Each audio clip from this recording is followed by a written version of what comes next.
사람은 누구나 살면서 어려움과 곤경에 처할 때가 있습니다. 여러분들은 살면서 어떤 어려움 속에 있습니까? 물론 평안할 때도 있고 때로는 그 곤경을 이겨내신 분들도 있을 것입니다.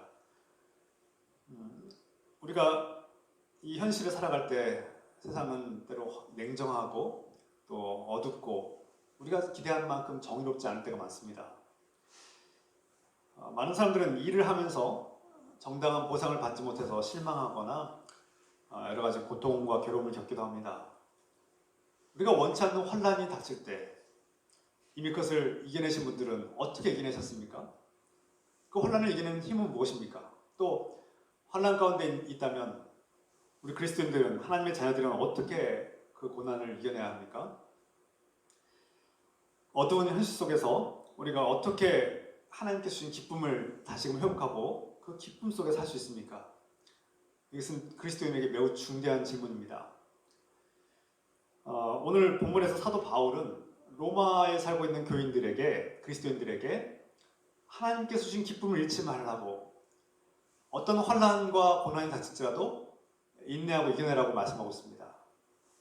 우리 그리스도인들에게 환난이 닥치는 것은 자연스러운 현상입니다. 그것을 이상하게 여기지 말라고 말씀하고 있습니다. 로마에 사는 그리스도인들은 우상을 숭배하는 이방인들, 하나님을 모르는 이방인들과 부대끼면서 살아야 합니다. 그 속에서 일하고 그 속에서 생계를 유지하고 그들과 함께 살아가야 되는데 그 속에서 많은 갈등을 겪기도 하고 또 핍박과 다양한 어려움들을 겪게 됩니다. 그 속에서 신앙적 갈등도 일어났을 것입니다. 사도 바울 역시 고생했다고 하면 누구 못지않게 고생한 사람입니다. 사도 바울만큼 또 고생한 사람이 또 있겠습니까? 그래서 사도 바울은 고난과 환난이 어떤 영향을 끼치고 우리가 그 고난과 환난 속에서 어떤 마음이 드는지 누구보다 잘 알고 있었고, 또 동시에 하나님께서 주신 그 힘과 능력으로 그것을 이겨내는 것을 고백하고 있는 것이죠. 바울은 로마에 있는 교회와 또 하나님의 자녀들이 다양한 방식으로 미움을 받고 있고 또 핍박을 받을 때 어떻게 해야 되는지 우리에게 잘 가르쳐주고 있습니다. 로마 제국이 통치하는 시기에 콘스탄티누스 황제가 기독교를 공인하고 인정하기 전까지 약 320년 AD 320년경에 이 기독교가 공인이 되는데, 그 전까지는 극심한 핍박과 때로는 좀 약한 핍박들, 이것이 반복되었다고 볼 수 있습니다. 기독교가 공인되기 전까지 기독교는 숱한 핍박을 당하고 때로는 황제가 바뀌면 조금 잠잠해졌다가 또 어떤 황제가, 네로 황제 같은 황제가 생기면 또 기독교인들 핍박하고 막 죽이는 이런 일들이 생겼던 것이죠. 로마 황제와 같은 권력자들이 하나님을 거역하고 사탄 마귀의 종노릇 하게 되는 역사를 보게 됩니다. 독재와 불의로 통치하고 세상은 더욱 어두워지게 마련이죠. 사도 바울은 그래서 그리스도인들에게 환난이 닥쳐오는 것은 자연스러운 일이다. 또 다른 성경에도 하나님의 자녀들을 사탄 마귀가 미워하고 시기하고 넘어뜨리기 위해서 우리를 곤란에 빠뜨리고 시험하는 일들이 자연스럽게 일어난다고 우리에게 경고하고 있습니다. 로마 교인들은 이런 다양한 환난과 어려움 속에 처해 있고 그로 인해서 두려움과 불안에 처할 때가 많았습니다. 때로는 자신들이 평생 일궈온 터전, 집과 터전과 직장을 잃어버리고 쫓겨날 때도 있었습니다. 로마 추방 사건도 있었죠. 바울은 성도들이 환난을 당할 때 성령이 주시는 뜨거운 열정을 가지고 열심히 살아가며 열심히 일하고 주님을 섬기는 그 주민 섬기는 삶을 멈추지 말라고 우리에게 당부하고 있습니다. 바울은 서신서에서 고난과 환난을 동시에 쓸 때 구분하고 있습니다. 때로는 고난이란 단어, 파네마라는 단어를 쓸 때가 있고 바데마, 또 때로는 환란이라는 단어를 쓰는데 이 환란은 들립시스라는 단어를 씁니다. 로마서에서는 이 들립시스라는 환란이 자주 등장하는데요. 환란은 주로 이 내적인 고통, 갈등, 마음에서 생기는 고통과 괴로움을 의미합니다. 물론 외부적인 요인들이 있겠죠. 주로 신앙생활을 하면서 공동체 안에서 여러 가지로 마음속에 갈등이 생기고 고민이 생기고 상처를 받거나 억압을 받거나 때로는 두려움과 불안에 그렇게 괴로워할 때가 있다는 것입니다. 그때 들립시스를 썼다는 것이죠. 환난을 당할 때 그대로 머물러서 그 자리에 머물러서 견디고 인내하라고 당부합니다. 오늘 사도 바울이 환난 당할 때 인내하라는 그 단어에 보면 그대로 머물러라, 그 자리에 머물러 있어라, 이런 뜻이 원뜻에 담겨 있습니다. 환난을 당할 때 우리의 마음이 어떠합니까? 공동체를 향한 마음이 어떻게 됩니까? 사도 바울은 그것을 얘기하고 있는 것입니다. 환난을 당할 때 때로는 어려움이 있고 견딜 수 없는 고통과 상처들과 걱정과 근심이 밀려올 때 꿋꿋하게 버티십시오, 그런 뜻입니다. 우리가 환난을 참고 인내하는 이유는 소망이 있기 때문입니다. 소망은 무엇입니까? 삶의 분명한 목적으로 시작합니다. 우리 삶의 분명한 목적의식이 있습니까? 우리 그리스도인들의 삶의 분명한 목적의식은 하나님과 관계입니다. 믿음이란 하나님과 관계를 말하죠. 내가 하나님을 나의 창조주, 나의 주님, 나의 구원자, 나의 아버지로 고백하고 그분과 관계를 이루기 위해서 우리는 살아가고 있는 것입니다. 하나님과 관계가 끊어지면 우리는 죽은 것입니다. 우리에게는 하나님께서 주시는 하나님 나라와 영원한 생명이 소망입니다. 성경이 말하는 소망은 바로 하나님과의 관계, 그 속에서 이루어지는 하나님 나라, 하나님이 통치하신 나라, 하나님께서 주는 영원한 생명을 말하는 것이죠. 그 소망을 담고 있느냐?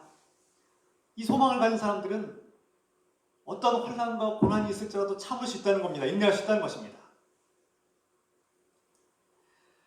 우리는 이미 하나님의 사랑을 받았습니다. 그 증거가 바로 예수 그리스도 안에 나타나고 있습니다. 예수 그리스도가 이 땅에 오신 것이 하나님이 우리를 사랑하신다는 증거입니다. 그리고 예수 그리스도는 우리를 사랑하기 때문에 자신의 목숨을 내어놓고 우리의 죄를 대신해서 죽임 당하셨습니다. 이것이 하나님이 우리를 사랑하는 증거입니다. 우리는 그 사랑을 받았고 예수 그리스도의 사랑으로 우리는 우리의 연약함과 부족함과 죄성에도 불구하고 하나님의 자녀가 되고 하나님께서 의롭다함을 얻는, 하나님께로부터 의롭다함을 얻는 놀라운 은혜를 받게 된 것이죠. 이 은혜를 깨닫고 아는 사람들이라면 환난과 인내를 견딜 수 있다는 것입니다. 부모는 자녀를 낳고 기를 때 밤낮으로 자녀들을 돌보느라 어렵습니다. 우리가 자녀를 키워보신 분들 아시겠지만 자녀를 키우는 일은 보통 일이 아닙니다. 아이들이 성장하고 그러나 부모가 자녀들의 그 양육할 때 어려움들을 견뎌내고 인내하는 이유는 무엇입니까? 소망이 있기 때문이죠. 자녀들이 건강하게 아름답게 자랄 것이라는 소망이 있기 때문입니다. 물론 부모는 자녀가 성장하지 않을지라도, 자녀에게 문제가 있을지라도 여전히 사랑하고 견딥니다. 사랑하기 때문이죠. 그래서 이 사랑과 소망은 우리가 환난을 견디는 힘과 능력이라는 것을 성경이 말씀하고 있습니다. 우리가 계절마다 태풍을 경험합니다. 여름만 되면 태풍이 밀려오는데 우리는 도망치지 않습니다. 우리 삶의 터전에서 그 태풍과 싸워서 이깁니다. 더 단단하게 준비하고 그 태풍이 지나갈 것이라는 소망을 두고 이겨내고 인내합니다. 앞에서 말씀드린 것처럼 이 태풍이 끊임없이 계속 오는 것이 아니라 잠깐 있다가 사라질 것이라는 것을 알기 때문에, 며칠만 버티면 사라지고 지나갈 것이라는 것을 알기 때문에 우리는 그 소망을 가지고 버티는 것이죠. 운동선수들은 고된 훈련을 합니다. 그 날마다 아침 저녁으로 훈련을 하고 그것을 참고 인내하는 이유는 무엇입니까? 소망이 있기 때문입니다. 분명한 목적의식이 있기 때문입니다. 자신들이 이 훈련과 강도 높은 훈련을 통해서 기술력을 쌓고 그 훈련 후에 경기에 임했을 때 좋은 성과를 내고 경기에서 승리할 것이라는 소망을 갖고 있기 때문이죠. 사도 바울은 우리 그리스도인들이 종종 운동선수와 같다고 비유할 때가 많습니다. 운동선수가 고된 훈련을 참고 인내하고 그 경기장에서 전력 질주하는 것처럼 우리도 하나님께로부터 훈련을 받고 인생에 전력 질주하는 선수와 같다고, 그리고 마지막 순간에 하나님께 주실 영원한 상급을 기대하는 소망이 있다고 우리에게 말씀하고 있습니다. 이처럼 소망은 환난을 이기는 힘과 능력입니다. 어느 의사가 이런 말을 했습니다. 유능한 의사가 어떤 환자들을 볼 때 이 환자가 이 큰 병을, 중병을 이겨낼 것인가, 이겨내지 못하고 죽을 것인가를 보려면 어떤 것을 보느냐? 그 환자에게 소망이 있느냐를 본다고 합니다. 중병에 걸려있는 환자일지라도 강인한 인생에 대한 소망, 삶에 대한 소망이 있는 사람들은 살아난다고 합니다. 살 가능성이 크다고 합니다. 반면에 그렇게 중병이 아님에도 불구하고 인생에 대한 살아갈 소망이 없는 사람들은 그 질병을 이겨내지 못하고 비극을, 죽음을 경험하는 사람들이 종종 있다고 말하는 것을 들었습니다. 어떤 재난 속에서도, 죽음의 위기 앞에서도 소망을 가진 사람들은 살아날 가능성이 크다는 것입니다. 어려움을 당하고 고통을 겪지만 소망이 있으면 견디고 이겨낼 수 있습니다. 세상이 우리에게 불행한 소식들을 전해줍니다. 경제는 계속해서 곤두박질 치고 있고, 경제가 좋지 않고 불황이 어제 오늘의 얘기는 아닙니다. 늘 반복되는 것이죠. 경제가 좋았던 적이 없습니다. 항상 경제는 나쁘다는 소식들, 주식이 떨어진다는 소식들, 경기가 안 좋다는 소식들, 장사가 안 된다는 소식들, 또 우리 자녀들에 대한 미래에 대한 걱정들이 있고요. 또 코로나19로 인해서 여러 가지 걱정들이 밀려올 때가 있습니다. 이런 어두운 현실 속에서 우리가 절망하지 않고 이 혼란을 이겨낼 수 있는 힘은 바로 소망이 있어야 합니다. 그 소망은 하나님께서 주신 것입니다. 바울이 이 환난을 견디고 인내하라는 이 명령은 단순히 참고 견뎌내라, 그 이상입니다.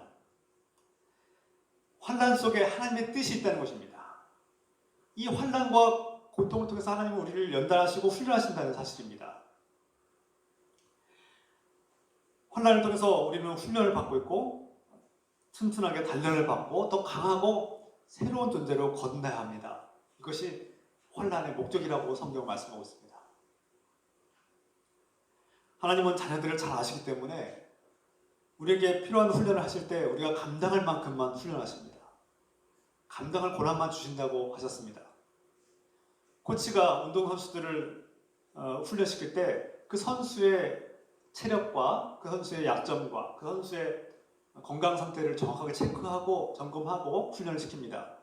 선수가 죽을 만큼 죽도록 훈련시키지 않는다는 것이죠.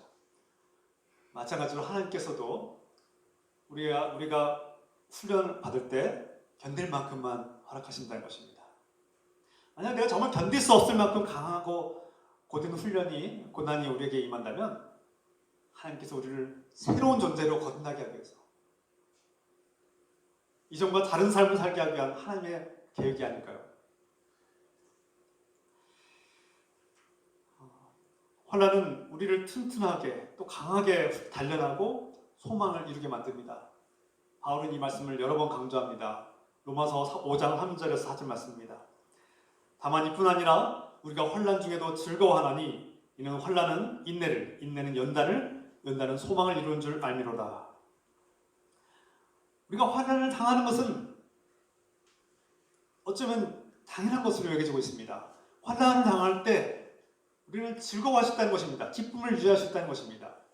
왜 그렇습니까? 소망이 있기 때문입니다. 소망이 있기 때문에 우리는 그 환난을 인내하고 이겨내며 그 환난 속에서도 기쁨을 유지할 수 있다는 것입니다. 인내는 연단을 낳고 단단해지는 것이죠. 이 쇳덩어리를 불에 달구고 망치로 치는 것을 말합니다. 망치로 치고 때려서 하나님이 원하시는 모양으로 만드는 것입니다. 그 소망이 이루어지는 것입니다. 이 바울은 로마서 5장에서도 같은 단어 환난이라는 단어에 드립시스, 그리스어 드립시스라는 단어를 쓰고 있습니다. 소망이 없는 사람들은 절망에 무너집니다. 어려움을 당할 때 인내하지 못하고 버티지 못하고 무너지고 포기하고 맙니다. 그러나 하나님 안에서 소망을 가진 사람들은 환난이 닥쳐와도 인내할 수 있는 힘과 능력이 있습니다. 어떤 믿지 않는 사람들이 그리스도인들이 참 이상하다라고 합니다. 자기가 볼 때는 저 사람은 참 지금 불행한 상황인데 경제적으로도 참 불행하고 또 사람들로부터도 비난을 당하기도 하고 여러 가지 상황을 볼 때 건강하지도 않고 저 사람은 참 행복할 것이 없는, 잘할 것이 하나도 없는 상황인데도 불구하고 어떻게 웃을 수 있고 저게 평안하게 살 수 있느냐라고 묻는 분들이 있습니다.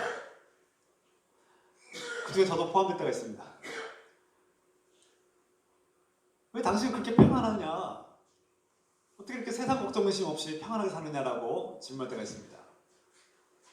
우리는 소망이 있기 때문입니다. 재산이 많기 때문이도 아닙니다. 건강해서도 아닙니다. 모든 일이 잘 풀려서 그렇게 행복한 것도 아닙니다. 하나님께서 주신 소망이 있기 때문에 우리는 평안할 수 있고 기뻐할 수 있고 웃을 수 있는 것이죠. 여러분 걱정 근심 있으십니까? 하나님께서 주신 것을 더 기억하십시오. 내가 없는 것, 잃어버린 것에 집착하지 마시고 하나님께서 여러분들에게 주신 그 9가지를 지금까지 돌봐주신 복 주신 은혜를 더 생각하십시오. 우리에게는 하나님 나라의 영원한 생명을 소망합니다. 환난 가운데 우리를 훈련하시는 하나님 뜻과 계획을 발견하고 우리는 기뻐하고 인내할 수 있기를 소망합니다. 사도 바울은 환난을 당할 때 기도하라고 명령합니다. 기도가 우리에게 무엇을 의미합니까? 기도는 하나님과의 관계를 의미합니다. 때로는 두려움이 엄습하고 내 삶에 대한 걱정과 근심이 밀려오고 불안할 때가 많지 않습니까? 역사적으로 오늘날 현대인만큼 우울증이 많은 시대가 없었고요. 또 불면증이 많은 시대가 없었다고 합니다. 통계적으로도 그 어느 시대보다도 갈수록 불면증과 우울증과 정신병적인 증상들이 더 많아진다고 통계가 보고하고 있습니다. 이런 시기에 우리는 기도해야 합니다. 하나님을 찾으십시오. 기도는 하나님과의 대화입니다. 오늘 기도하라는 단어에는 끈질기게라는 단어가 붙어 있습니다. 끈질기게 기도하십시오. 그냥 한번 기도하고 포기하지 말라는 뜻입니다. 이 기도는 하나님과의 관계에서 포기할 수 없는 것입니다. 포기할 수 없는 하나님과 관계를 붙드는 것입니다. 이것이 기도죠. 기도할 때 우리는 하나님은 어떤 분이신지를 묻습니다. 하나님께서 나에게 무엇을 원하시는지 묻습니다. 물어야 합니다. 하나님 이 고난 속에서, 이 환난 속에서 저에게 원하신 것이 무엇입니까? 주님, 저희가 공포를 느끼고 이 두려움을 느끼고 걱정과 근심할 때 주님, 제가 어떻게 해야 됩니까? 도와주십시오. 주님의 뜻은 무엇입니까? 라고 주님께 물어야 한다는 것입니다. 이것이 기도의 시작입니다. 기도할 때 우리는 깨닫습니다. 이 환난 속에 악마, 사탄, 마귀가 우리를 유혹하고 있다는 것을 깨닫고 우리를 넘어뜨리는 그 원인이 무엇인지를 찾아야 합니다. 내 마음이 이렇게 흔들리고 무너지는 이유가 무엇인가? 내가 왜 인내심이 이렇게 없는가? 왜 자꾸 보잘것없는 일에도 무너지는가를 우리는 돌아봐야 된다는 것입니다. 그리고 깨달아야 합니다. 마귀가 나를 넘어뜨리려고 하는구나. 이 별것도 아닌 사소한 일에 내 마음이 무너지고 믿음이 흔들리고 하나님과 관계가 흔들리는 것을 깨달아야 합니다. 우리는 기도할 때 이것을 깨닫기를 원합니다. 또 우리는 기도할 때 하나님은 우리에게 복을 주셨고 하나님은 우리에게 형통한 삶을 함께 주셨는데 이 형통한 삶이 무너지고 고장난 이유는 무엇입니까? 죄악이 끼어들었기 때문입니다. 하나님과의 관계 속에서 불순종이 끼어들었기 때문입니다. 하나님은 우리를 사랑하시고 우리에게 형통한 은혜를 주시는데 이 불순종과 죄악이 끼어들어서 우리를 방해하는 것을 깨달아야 합니다. 그리고 우리는 도무지 우리 스스로의 문제를 해결할 수 없는 연약한 존재이고 죄성, 끊임없이 죄를 반복할 수밖에 없는 죄성을 가진 존재들인데 우리 주 예수 그리스도의 은혜로 우리는 있는 모습 그대로 사랑받고 있는 모습 그대로 하나님의 자녀가 되었고 죄인임에도 불구하고 하나님을 대적하는 존재였음에도 불구하고 우리는 의롭다함을 받는 거룩한 자녀가 되었다고 선포하고 있습니다. 이것을 기도할 때 깨달으시길 원합니다. 그래서 기도할 때 우리는 이 환난 속에서 우리는 절망하지 않고 하나님께서 주신 소망을 발견하고 하나님께서 나에게 주신 선물이 무엇인가를 발견하고 내가 잃어버리고 없는 것에 집착하는 것이 아니라 그동안 나에게 베풀어주신 하나님의 놀라우신 은혜를 되새기게 된 것이죠. 그러면 감사가 나올 수밖에 없습니다. 그 절망을 이기게 하신 하나님의 은혜를 우리가 깨닫고 감사할 수 있게 됩니다. 이것이 기도의 힘입니다.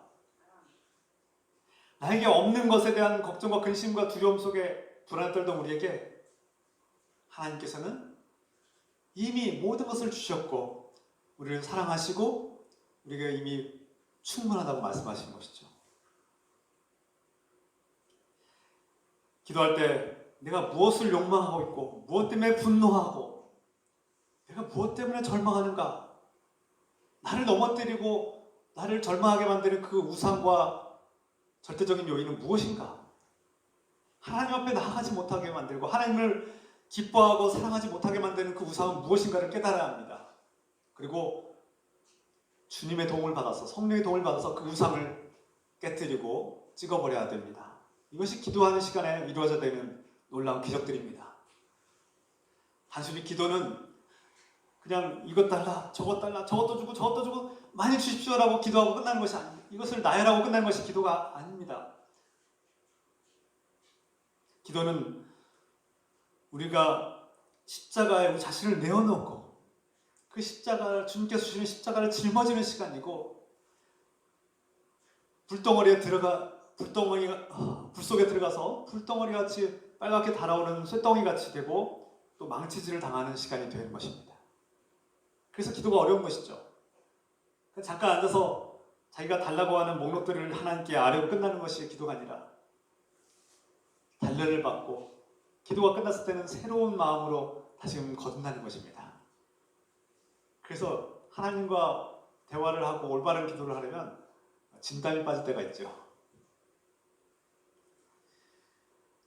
하나님께서는 기도할 때 네가 혼자가 아니야, 내가 너와 함께 하라고, 함께 일하라고, 또 협력하라고 주신 공동체가 있다고 우리에게 말씀하십니다. 오늘 본문의 말씀이 바로 그 말씀이죠. 13절 말씀 같이 읽겠습니다. 성도들의 쓸 것을 공급하며 손 대접하기를 힘쓰라. 바울은 하나님의 사랑을 받은 사람들이 그 사랑을 어떻게 실천해야 되는지 말씀하고 있고요, 공동체가 있다고 말씀하고 있습니다. 성도들이 쓸 것을 공급하고 손님 대접하기를 힘쓰십시오. 새 번역입니다. 또 공동번역 성경입니다. 성도들의 딱한 사정을 돌봐주고 나그네를 후히 대접하십시오. 또 현대인 성경에는 가난한 성도들을 돕고 손님 대접하기를 힘쓰십시오. 여기서 이제 13절에 나오는 크레이아라는 단어는, 그리스어 크레이아는 필요를 말합니다. 하기오스는 성도들, 거룩한 사람들 말하는데, 하나님을 영접한, 예수 그리스도를 영접한 믿음의 사람들은 공동체로 모이게 되었다는 것입니다. 그리고 서로의 필요를 채워주기 위해서 섬기는 사람들이 되어야 된다는 말씀이죠. 이 코이노네어라는 단어를 쓰고 있어요. 이 단어는 코이노니아로 나중에 발전되는데요, 공유하다, 교제하다, 때로는 어떤 협력하다, 이런 뜻입니다. 무엇을 공유합니까? 우리 자신의 것을 내어놓고 공동체와 함께 나누라는 뜻이죠. 성도들이 필요한 것이 무엇인가를 살피고 그들에게 필요한 것을 나누고 섬기라는 말씀입니다. 또 나아가서 손님, 이 손님으로 대변되는 존재들, 다른 성경에 나그네로 번역했는데요, 나그네, 그 당시에 나그네는 가장 힘없는 사람의 대변자입니다. 대표죠. 대명사입니다. 과부와 고아와 나그네, 성경의 대표적인 약자들이고 힘없는 자들을 말합니다. 법적인 권한도 없고 재산도 없고 누구에게로부터 보호받을 수 있는 것이 없는 사람들이 바로 나그네와 같은 사람들이죠. 그 나그네와 같은 사람들이 외국인이나 약자들이 그 공동체에 도움을 요청할 때 외면하지 말라는 것입니다. 적극적으로 그들을 대접하고 섬기라는 말씀이죠. 이것이 교회의 모습, 하나님의 사랑을 받은 사람들의 모습이라는 것입니다. 그리스도의 사랑은 실제적인 것입니다.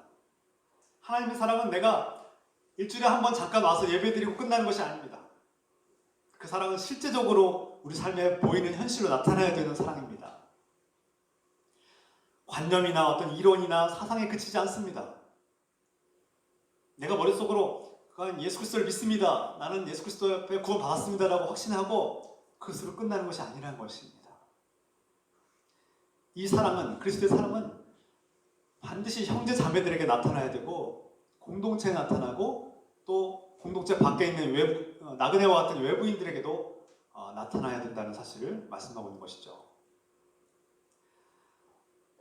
거룩한 사람들, 곧 그리스도를 영접하고 모인 공동체 식구들이 무엇을 필요로 하는가? 특히 가난한 사람들이 정말 가난하게 고통스러워하는 사람들이 있는가를 돌봐야 된다고 말씀하고 있습니다.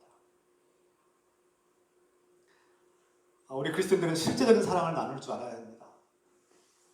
사도 바울은 하나님의 은혜를 받은 사람들이 자신의 것을 공유하고 나누며 실제적인 사랑을 실천해야 된다고 말씀하는데요. 그렇다면 우리가 이 말씀대로 살고 있습니까? 우리 교회가 정말 이런 사랑을 나누고 있습니까? 우리 자신을 돌아봅시다. 우리 릴품 교회가 이러한 공동체가 되고 있습니까?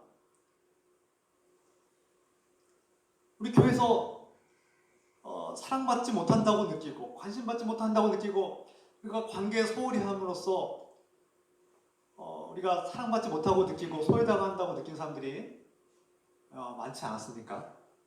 돌아봅시다. 무엇이 우리를 가로막고 있습니까? 무엇이 이 말씀대로 살지 못하도록 서로 사랑으로 섬기지 못하도록 서로 필요를 채우지 못하도록 막고 있습니까? 그 원인이 무엇입니까? 그리고 앞으로 우리 교회 공동체가 서로의 필요를 채워주고 공급해주는 그런 공동체로 서기 위해서 어떻게 합니까? 이를 위해서 우리가 첫 번째 우리가 확인해야 될 것은 무엇보다 나의 노력으로 되는 것이 아니라 하나님의 사랑으로 이루어져야 한다는 사실입니다. 나에게 값없이 주신 그리스도의 사랑이 있는가? 그것을 점검해야 된다는 사실입니다. 내 안에 복음이 살아있는가?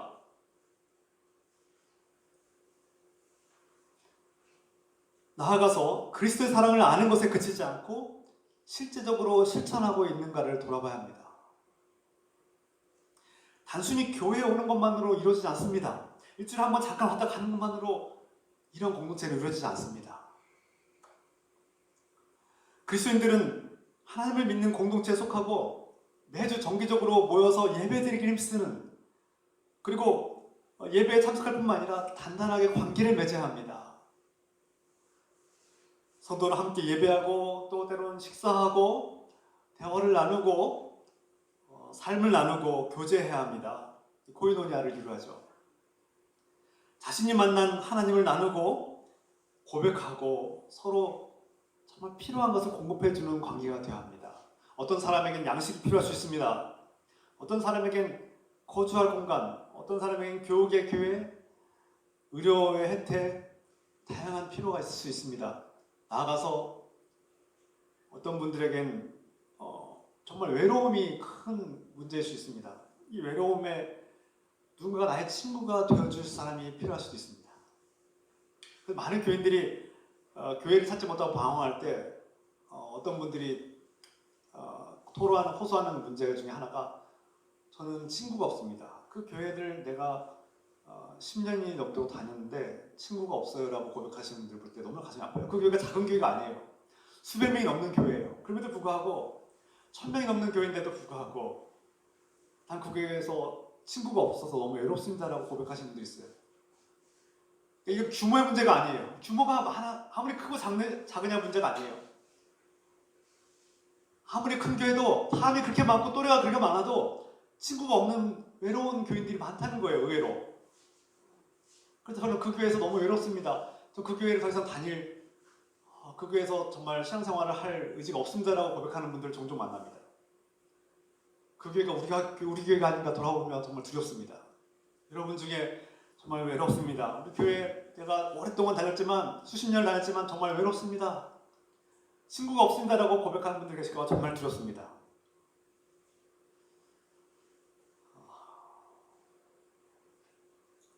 우리가 과연 그리스도의 사랑을 고백하면서 누군가에게 내 시간과 내 돈을 나누면서 내 가족을 나누고 만남을 가지고 교제를 나누면서 형제들에게 친구가 되어주고 있습니까?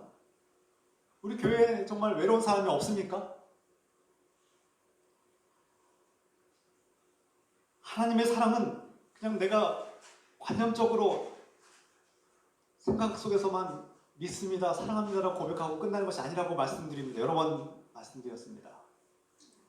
그 사랑은 실제적으로 나타나는 사랑, 성도들에게 필요한 외로운 사람에게 친구가 되어주는 것, 정말 가난하고 고통스러운 형제들에게 우리가 도움을 주는 것, 실제적인 것이라고 말씀드립니다. 서로의 필요를 공급하는 공동체는 자신이 만난 하나님을 고백할 줄 알아야 합니다. 오랫동안 신앙생활했는데 저 사람이 정말 하나님을 만났을까라고 모른다면 정말 그게 온전한 관계일까요? 그리스도인들의 관계는 내가 만난 하나님을 고백하는 관계, 성도들이 목사에게, 목사가 성도들에게, 또 성도들이 성도들과 관계 속에서 내가 만난 하나님을 고백하는 그런 시간과 관계, 만남이 있어야 된다는 것입니다. 그리고 때로는 내가 하나님께로부터 받은, 내가 정말 어려움과 고통 속에서 하나님께로 받은 은혜와 도움과 손길이 있었다는 것을 고백하고 증언할 뿐만 아니라 반대로 내가 신앙생활을 오래 하고 있지만 풀리지 않는 고민들, 정말 하나님을 이해할 수 없어서 고민하고 괴로워하고 갈등하고 내가 정말 이 신앙생활을 계속 유지해야 될지 고민하고 있다면 그것도 나눌 줄 알아야 됩니다. 그것을 어디서 나눕니까? 교회가 아니면 어디서 나눕니까? 믿는 자들에게 나누지 않으면 누구에게 나누겠습니까? 그래서 저는 늘 기다립니다. 제가 여러분들이 전화를 하고 괜찮습니까? 신앙생활에 어려움 없습니까? 자꾸 묻는 것은 여러분들 귀찮게 하는 것이 아닙니다. 정말 여러분들의 관심이 있고 여러분들이 혹시라도 신앙생활하면서 풀리지 않는 고민들, 괴로움들, 갈등, 어떤 받은 상처 때문에 괴로워하고 혼돈스러워하는 것들, 하나님을 믿는다면서도 상처 주고 하나님 믿는다면서도 거짓말하고 믿지 않는 사람도 더 막 사기꾼같이 행동하고 그런 사람들 보면서 상처받고 있다면 그 고민을 어디다가 얘기합니까? 첫 번째 목사한테 얘기하십시오. 그리고 형제들에게 얘기하십시오. 권사가 뭐 하시는 분들입니까? 권사 그냥 뭐 과장급 정도 되는 그냥 직위를 주는 겁니까? 아닙니다. 교회는 그런 것이 아닙니다.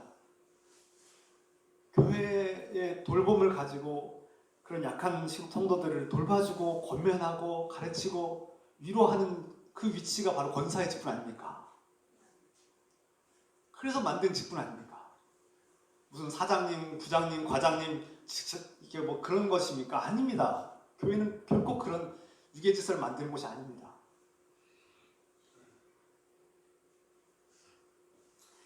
이 말씀을 드린 이유 무엇입니까? 하나님의 서로의 필요를 공급하는 하나님의 신앙 공동체는 우리의 아픔과 고통과 기쁨과 위로와 소망을 나눌 수 있는 공동체가 된다는 사실입니다. 과연 우리 교회가 그렇게 되어가고 있고 그렇게 노력하고 있는가 돌아봐야 된다는 것입니다. 그렇게 하지 못했다면 왜 그렇습니까? 왜 못했습니까? 이건 책망하려는 것이 아닙니다. 이건 여러분들 책망하고 하는 말씀이 아닙니다.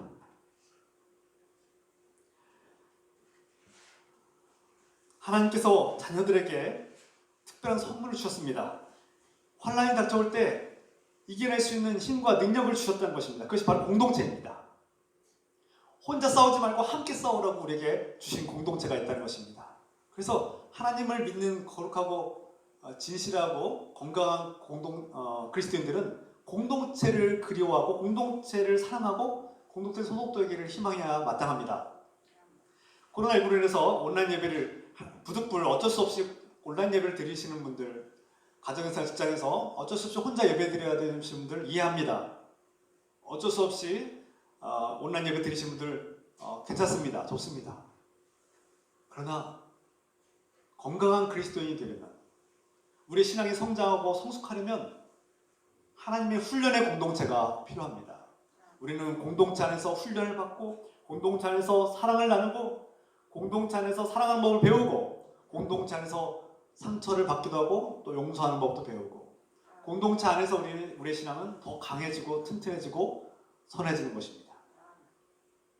여러분 혼자 예배드리는 거 쉽습니까? 어렵습니다. 저도 안 됩니다. 혼자 기도하는 생활 쉽습니까? 저도 혼자 기도하는 건 어렵습니다. 반면 함께 기도할 때 더 수월해집니다. 함께 예배드릴 때 우리는 예배가 더 강해집니다. 함께 할 때 주님께서 함께 하신다고 하셨습니다. 너희가 두세 모인 곳에 나도 함께 하겠다고 하셨습니다. 혼자 있을 때보다 두세 모인 곳에, 여러 모인 곳에 주님께서 임재하시는 놀라운 은혜가 더 크다는 사실입니다. 잠언서 27장 10절 말씀에 내 친구와 내 아비의 친구를 버리지 말며 내 환난 날에 형제 집에 들어가지 말지어다. 가까운 이웃이 먼 형제보다 나으니라. 사랑의 관계를 맺지 못하는, 실제적인 사랑을 나누지 못하는 먼 친척보다 가까이서 여러분들 도울 수 있는 이웃이 더 낫다는 말씀이죠. 그 이웃을 주셨다는 것입니다. 잠언서 17장 17절 말씀에 친구는 사랑이 끊어지지 아니하고 형제는 위급한 때를 위하여 낳느니라.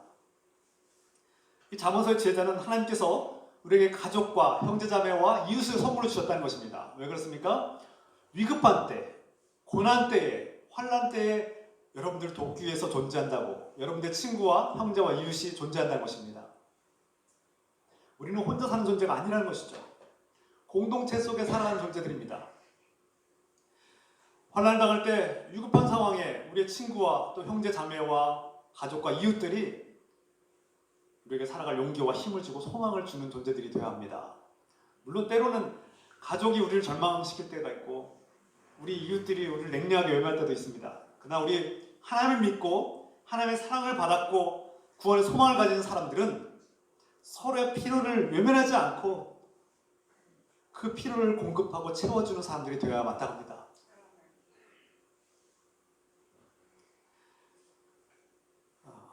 오늘 말씀을 마무리하고자 합니다. 사랑의 공동체는 우리를 훈련하는 최고의 터전이고 장소입니다.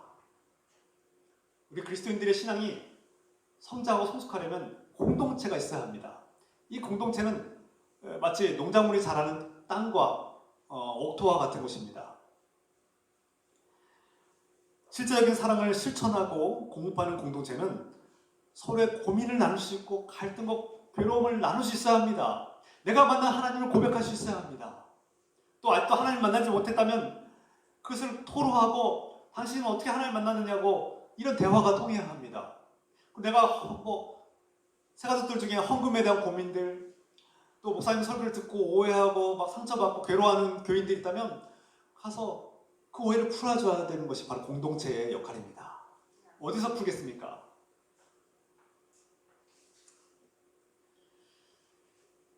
우리가 정말 서로에게 이런 고민과 걱정과 갈등과 내 두려움, 내가 무엇을 걱정하고 두려워하는지 나누고 있습니까?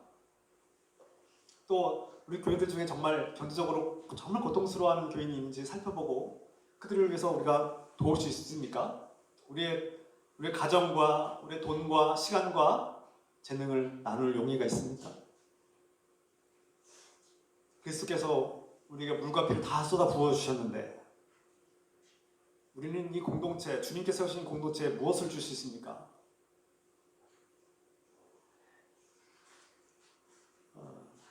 예수님을 알기 전에 이 세상에서 살던 우리는 복음을 모르는 사람들은 여전히 세상에서 신분이나 학력이나 지위나 외모나 수많은 세상의 기준들을 가지고 차별하고 자신들만의 클래스를 만들고 또래들끼리 뭉치고 그래서 자신들만의 친구를 만듭니다. 우리가 각자의 위치와 세상의 위치와 지위들과 신분들 보면 서로 친구가 되기 어려운 사람들이 많습니다. 초대교회도 마찬가지였죠. 때로는 귀족들, 왕족들도 있었습니다. 왕의 친척들도 있었고 높은 지체의 귀족들이 있는가 하면 교회 안에 도망친 노예들도 있었습니다. 극과 극이죠. 그 사회에서 가장 높은 지위에 있는 사람과 가장 천한 노예 출신들이 함께 예배드리는 것입니다. 함께 손을 잡고 찬양합니다. 함께 마주보고 식사를 합니다. 세상에서는 도무지 함께 친구가 될 수 없었던 원수 같은 사람들이 예수 그리스도 안에서 함께 예배드리고 함께 교제하고 친구가 되시는 것이 바로 이 신앙 공동체가 되어야 마땅합니다. 이것이 그리스도의 기적입니다. 저 사람은 도무지 나하고 맞지 않아. 성격도 안 맞고 가치관도 다르고 도무지 맞는 게 하나도 없어라고 생각하는 사람들도 우리가 살피고 우리가 친구가 되어주고 우리의 것을 나눠줘야 될, 또 우리가 존경해야 될, 그리고 소중한 관계를 맺어야 될 공동체의 일원이라는 사실입니다. 여러분, 그럴 용기가 있습니까? 이것이 교회의 모습입니다. 이 교회의 모습이 되지 않고 있는 그 원인은 무엇입니까? 그것을 바로잡고 있는 것들은 무엇입니까? 돈이 우상이고 권력과 체면과 명예가 우상인 사람들, 이기심이 우상이 되어버리고 내 자신, 자기 사랑이 우상이 되어버린, 물론 자기 자신을 사랑해야 하죠. 이웃을 사랑하려면 먼저 자신을 사랑할 줄 알아야 됩니다. 제가 다른 시간에 또 나누겠지만 먼저 자신을 사랑해야만 이웃을 사랑할 수 있죠. 요즘 트렌드가 자기 사랑입니다. 그런데 이 자기 사랑이 자기 사랑에서 머물고 끝나고 다른 사람들 사랑하는 것을 사랑하고 섬기는 것을 방해하고 그것을 저항한다면 그 자기 사랑은 잘못된 사랑입니다.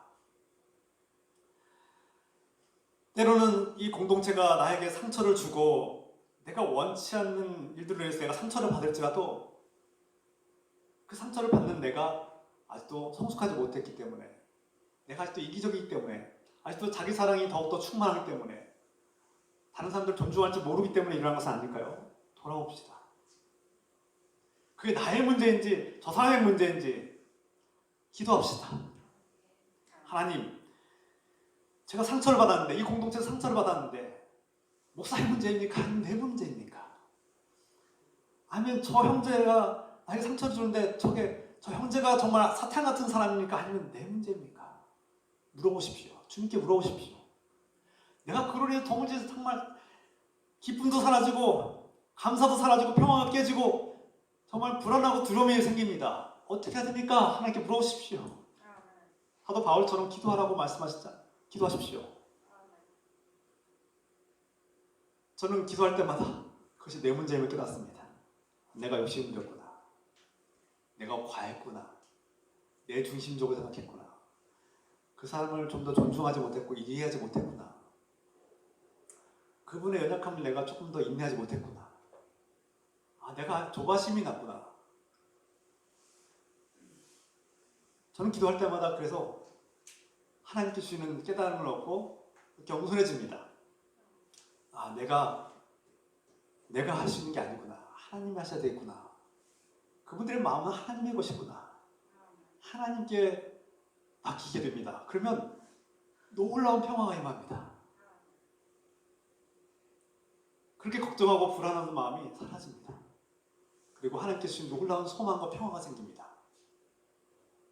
이것이 기도의 힘입니다.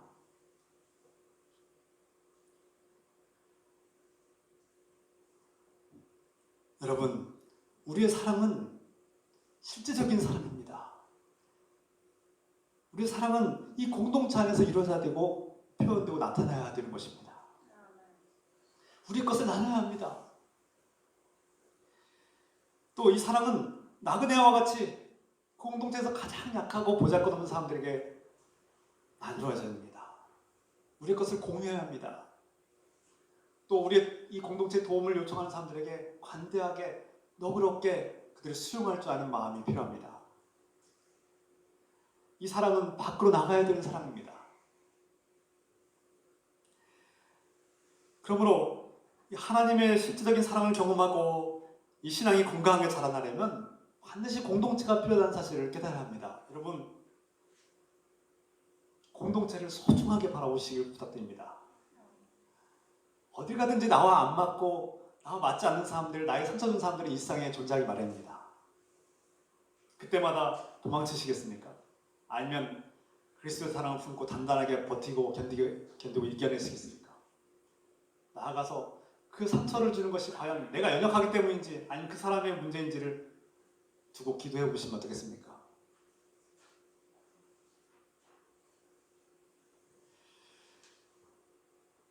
환난과 핍박을 당하지만 우리에겐 서로의 필요를 채워주고 공급해주는 공동체가 있습니다. 형제 자매가 있습니다.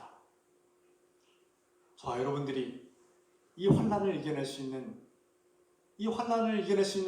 위로자가 되고 소망을 주는 사람이 되고 격려하고 기도할 수 있는 주님의 공동체가 되어주시길 부탁드립니다. 여전히 걱정이 밀려오고 두려움이 밀려오고 또 불안한 마음이 고통 때문에 잠을 못 이루시는 분들이 계실 것입니다. 그리스도 안에 있는 우리는 서로의 필요를 공급해주는 공동체가 있습니다. 이 공동체에 감사하고 또 이 환난을 이겨낼 수 있는 우리에게 소망이 있습니다. 아무리 절망적인 현실 속에 어둠이 밀려올지라도 주님께서 주신 소망을 붙들고 우리가 한 걸음 한 걸음 전진하고 또 버티고 인내할 수 있는 용기를 가지고 살아가기를 우주 예수 그리스도의 이름으로 축원합니다. 기도합시다. 사랑하는